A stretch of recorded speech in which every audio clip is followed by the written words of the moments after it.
Sejak kecil, kata emansipasi tidak memiliki suara. Tidak ada arti bagi telinga saya. Dan tulisan tentang karya itu jauh dari jangkauan saya. Tapi, setelah tumbuh besar, keinginan untuk kebebasan dan kemerdekaan meningkat. Panggil saya Kartini. Saya berusia 20 tahun bulan lalu. Stella, saya senang bahwa Anda menganggap saya sebagai teman Belanda Anda. Saya sebenarnya putri kedua dari Bupati Jepara dan memiliki 5 saudara lelaki dan perempuan. Dan semua kakak lelaki saya telah menyelesaikan HBS. Tingkat pendidikan tertinggi yang kami miliki di Hindia dan yang termuda dari 3 kakak lelaki saya telah berada di Belanda selama lebih dari 3 tahun untuk menyelesaikan studinya. Kami anak perempuan dirantai dengan kuat oleh adat dan kebiasaan lama. Hanya diizinkan untuk mengambil keuntungan dari kemajuan dalam pendidikan. Sudah merupakan pelanggaran yang sangat besar terhadap adat istiadat dan kebiasaan negara saya bahwa kami, anak perempuan, harus belajar dan harus meninggalkan rumah setiap hari untuk mengunjungi sekolah. Lihatlah adat negara saya. Dengan tegas melarang anak perempuan meninggalkan rumah mereka. Kami tidak diizinkan pindah ke tempat lain. Dan satu-satunya struktur pendidikan di kota kami adalah sekolah dasar umum untuk Eropa. Saya dibawa pulang ke rumah ketika berusia 12 tahun dan dikurung serta terisolasi dari dunia luar, di mana saya tidak boleh kembali sebelum ke sisi suami pilihan orang tua tentu saja.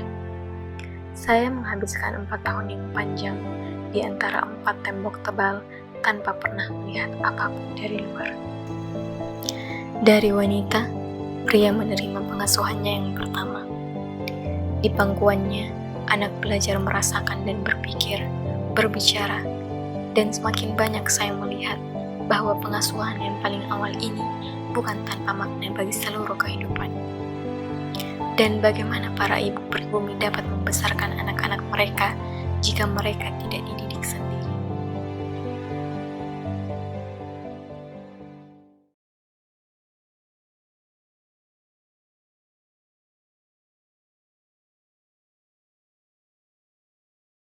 Namaku Binar, umur 17 tahun, senang membaca dan bertanya. Sekarang aku kelas 3 SMA dan sementara melaksanakan ujian akhir semester. Bicara tentang ujian akhir semester, akhirnya yang kutunggu-tunggu akan segera terwujud. Impian itu terdengar sederhana mungkin, tapi bagiku itu adalah salah satu jalan menuju mimpi yang sedang kuperjuangkan ini. Kuliah. Tempat kita menyandang status sarjana. Tentu bukan itu saja yang membuatnya hebat. Kita juga bisa bertemu dengan orang baru, belajar untuk hidup mandiri dan mempelajari banyak hal. Mempelajari banyak karakter yang ada dan belum pernah kita temui sebelumnya. Aku tidak akan menyanyiakan perjuangan Raden Ajeng Kartini ini. Ada ku baca buku bagus. Buku apa? Tau bukunya Raden Ajeng Kartini yang habis gelap terbelah terang. Yo, bagus tuh, suka juga. Kayak terinspirasi kak. Muka kayak dia. Menurutmu bisa aja kah? Serius? Bangun mau ke mimpi kok kayaknya itu dah. Apakah tiba-tiba bisa gaji? Menurut kau? Assalamualaikum warahmatullahi wabarakatuh anak-anak. Waalaikumsalam warahmatullahi wabarakatuh. Bagaimana kabarnya hari ini? Baik. Tak terasa kita akan segera berpisah. Dan bentar lagi kalian akan ke jenjang yang lebih tinggi. Kuharap kalian lebih dewasa dalam menentukan pilihan kalian masing-masing. Di sini Ibu mau tanya, siapa yang sudah menentukan universitas pilihannya? Saya Bu. Kalau boleh tahu di mana, Mar? Rencana Bu, saya mau lanjut di Universitas Negeri Makassar. Oh, Universitas Negeri Makassar. Pilihan yang bagus, Nak. Kebetulan itu kampus Ibu dulu. Kalau kamu butuh bantuan, silakan ke ruangan Ibu ya.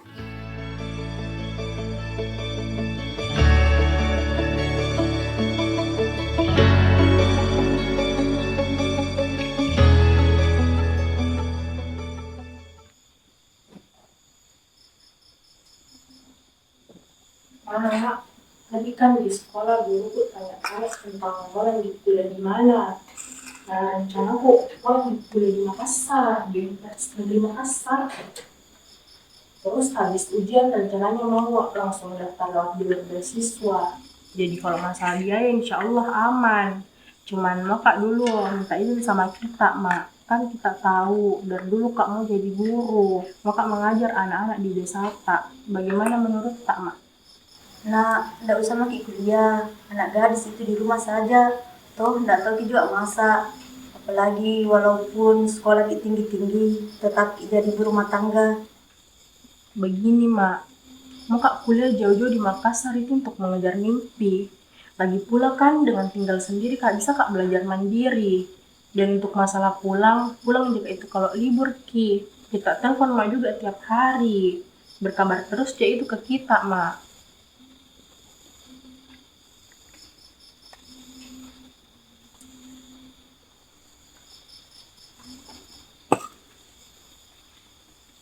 Nah, belajar mandiri itu bisa di rumah. Tidak usah jauh-jauh. Sudah nih, lanjutin makan tak?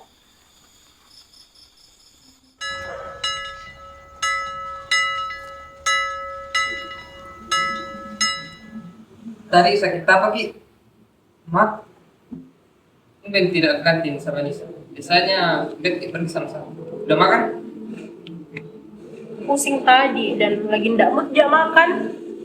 Makan sedikit, nanti tambah sakit. Apalagi sudah hujan sekarang. Atau kalau misalkan ada masalahmu, coba cerita ke siapa kak? Ke Anissa kak atau siapa? Tak baik itu masalah dipendam, nanti tambah sakit Ki. Semangat Ki, ingat Ki makan. Sini kok pale, ayo. Kok meski? Cara-cara kok ternyata nggak ada. Saya coba kok. Kenapa? Kenapa kak? Ada masalahnya? Telepon. Nggak tahu. Kemarin ibu saya ini bertanya tentang universitas. Ya. Nah kan sudah menentukan.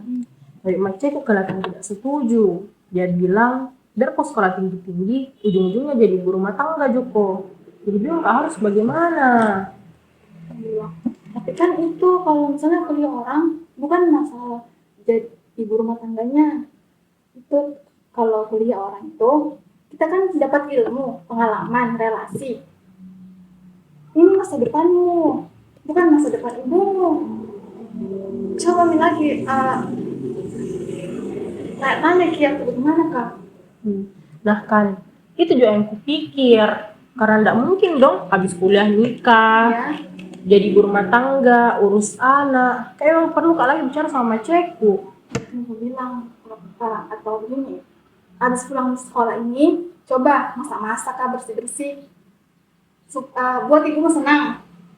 Mungkin dengan itu ibumu bisa luluh. Coba-coba yang dulu harus semangat. Nah, pokoknya harus sama-sama kuliah, oke?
Mau kak bicarakan lagi soal kuliahku mak. Hari ini kan sudah mak bersih-bersih dan memasak mak. Jadi kalau latihan memang kak dari sekarang, nantinya di Makassar mungkin akan lebih gampang kak mandiri. Kalaupun kita permasalahkan mandiri dan tidaknya saya nanti, mungkin bisa kita pertimbangkan lagi soal kuliahku, Mak.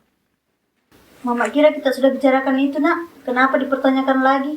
Di kota itu bukan hanya tentang mandiri, tapi di sana itu banyak kejahatan, apalagi kita anak gadis. Mama, mau Kak kuliah, mau Kak raih cita-citaku. Bukan Kak mau main-main di sana, Mak. Mungkin bisa kita bicarakan kembali, kita cari solusinya sama-sama. Bukan kayak begini, nggak ada komunikasi. Kasih ke alasan yang kuat, Mak.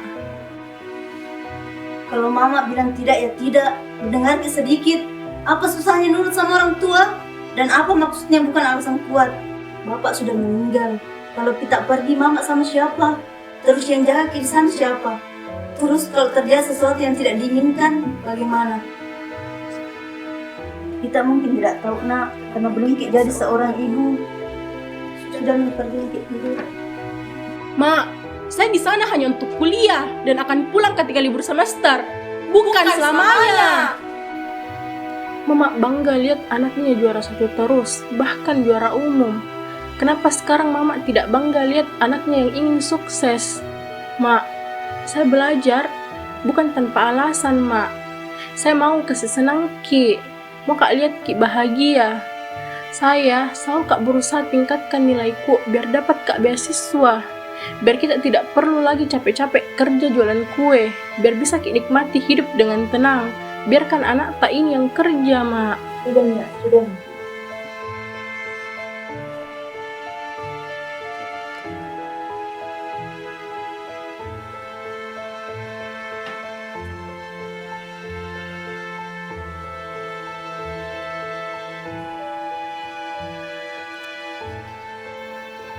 Dengar Kak dulu, Mak. Benar, dengar Mama, Nak. Kuliah tidak bikin kita sukses. Cari kerja bukan hanya modal ijazah. Dunia ini kejam. Banyak kejahatan di luar sana yang belum kita ketahui. Kuliah, dapat kerja belum tentu sukses. Tidak semudah itu, Nak. Apalagi orang seperti kita. Kita akan kalah sama orang yang memiliki kekuasaan tinggi. Astagfirullah, Mak. Kenapa kita selalu memikirkan berbagai spekulasi yang belum tentu terjadi? Tentu tahu keadaan apa yang kujalani, bukan tanpa rencana dan ngasal, Mak. Mama bukan hanya berspekulasi. Ini pengalaman dari keluarga kita. Bapak sekolah tinggi-tinggi, pada akhirnya tidak mendapat pekerjaan. Ditolak perusahaan. Bapak orang biasa, tidak seperti mereka. Tetapi Bapak lulus dengan nilai terbaik. Akhirnya Bapak menyesal. Kenapa tidak sedar dulu Bapak mencari pekerjaan, ketimbang kuliah menghabiskan waktunya sia-sia. Mama tidak mau melihat kamu seperti Bapak. Saya bukan bapak, Mak. Jadi selama ini kita berpikir bahwa saya juga akan berakhir seperti itu. Tidak semua orang berakhir seperti itu, Mak. Kita bukan Tuhan yang bisa takdirkan seseorang. Setiap orang itu berbeda-beda. Ku sayang, Ki, Nak. Mama tidak mau lihat kamu menyesal. Sakit hati Mama tiap lihat perjuangan Bapak yang sia-sia. Mama tidak mau lihat kamu menderita seperti Bapak. Kalau Mama sayang, Kak, harusnya Mama dukung mimpiku, bukannya mengkang. Butuh Kak support. Iri Kak dengan semua teman sekolahku yang melanjutkan pendidikan dengan semua dukungan dari orang tuanya. Saya tidak mau jadi anak durhaka. Jadi memohon Kak dengan sangat, Mak. Minta maaf kalau permintaanku terlalu sulit. Minta maaf karena sudah jadi anak yang durhaka. Minta maaf sekali lagi karena bertanya di depan tak, Mak. Seorang anak tidak akan berhasil tanpa restu ibunya. Kita lebih penting dari pendidikanku, Mak. Kalau memang ini keputusan tak, saya berusaha terima. Tapi minta Kak waktu untuk terima ini dengan lapang dada. Mama sebenarnya adalah orang yang lembut. Tapi karena kami hanya hidup berdua, dan ia menjadi tulang punggung keluarga sejak aku masih kecil, lalu menjaga anak yang keras kepala ini seorang diri, tanpa sosok suami dalam hidupnya. Ia berubah menjadi wanita yang tangguh dan akan berusaha terlihat tegar serta keras. Tapi setelah mendengar jawabannya kemarin, aku berharap kamu bisa memberi waktu sedikit agar aku bisa mengerti dan menerima keputusannya dengan ikhlas. Aku sayang mama, sungguh. Kata Jika selalu ada pada diriku.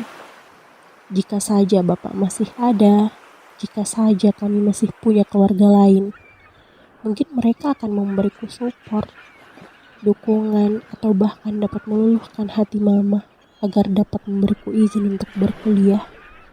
Tapi kata lengkap tidak diperuntukkan untuk hidupku. Sosok bapak yang belum pernah kurasakan kehadirannya dan tidak kukenal karena mama menutup kisahnya. Aku sangat merindukan sosoknya. Aku selalu berharap kami akan lengkap di surga nanti. Bapak, maaf membuat mama susah. Maaf telah membuat mama marah. Doakan Binar, semoga ini jalan yang terbaik. Mimpi yang harus kukubur karena keinginannya. Aku sangat ingat kata Kartini dalam bukunya. Tubuh boleh terpasung, namun jiwa dan pikiran harus terbang sebebas-bebasnya. Aku tak akan berhenti. Mama memang tidak mengizinkanku untuk berkuliah, tapi tidak dengan membaca dan terus belajar.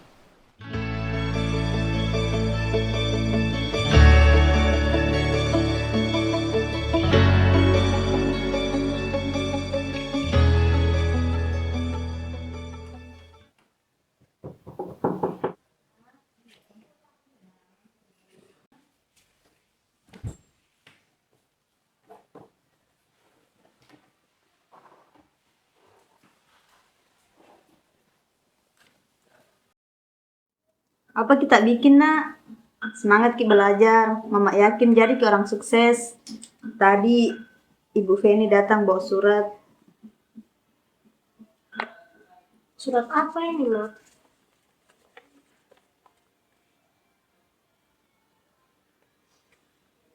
Lulus ke SMA. Ya, nak lulus ki SN. Dan mama izinkan jiki kuliah. Makasih, Mak. Jaga diri tak baik-baik di sana nanti, nak. Rajin-rajin kita telepon mama.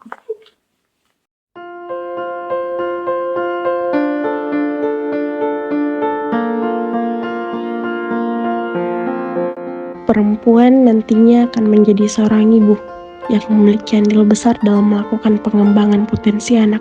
Seorang ibu juga akan menjadi madrasah pertama bagi anak-anaknya. Mengurus anak dan juga merencanakan masa depan mereka adalah karya besar dalam membentuk sebuah generasi hebat selanjutnya.